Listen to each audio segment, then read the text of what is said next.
Si vous rêvez de prendre le volant d'une voiture de course ou même d'une rame de métro, la réalité virtuelle peut facilement vous exaucer et pas seulement dans le domaine du loisir.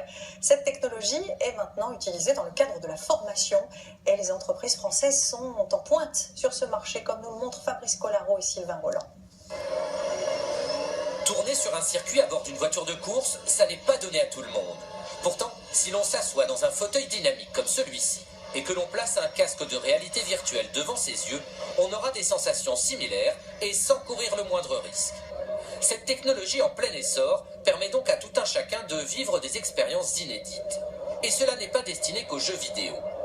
Ici par exemple, cette jeune femme se retrouve virtuellement au-dessus du vide et elle doit se déplacer le long de la corniche d'un immeuble pour aller, au final, récupérer un flacon de parfum. En fait, il s'agit d'une animation commerciale destinée aux magasins, mais qui préfigure aussi ce que sera la publicité de demain. Là, pour l'instant, on est sur des problématiques assez événementielles pour ce genre de dispositif, mais demain, il y aura éventuellement des publicités qui seront conçues et développées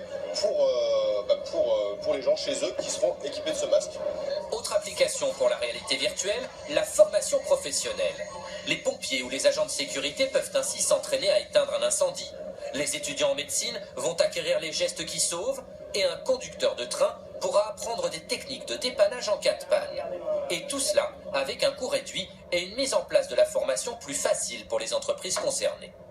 La réalité virtuelle permet en fait de simuler la procédure d'intervention de façon tout à fait réaliste, avec des interactions, et sans avoir besoin de faire déplacer l'apprenant sur le terrain et de lui faire prendre le moindre risque. Et on parle même maintenant d'hyper-réalité. Vous voyez, cet homme a un casque d'image virtuelle qui le plonge dans un monde imaginaire, mais en plus, il y a ces petits capteurs disposés sur le casque ou sur l'épée et qui sont repérés par des caméras qui sont disposées tout autour de la pièce pour connaître ses mouvements et pouvoir interagir avec ce monde imaginaire. Les montants des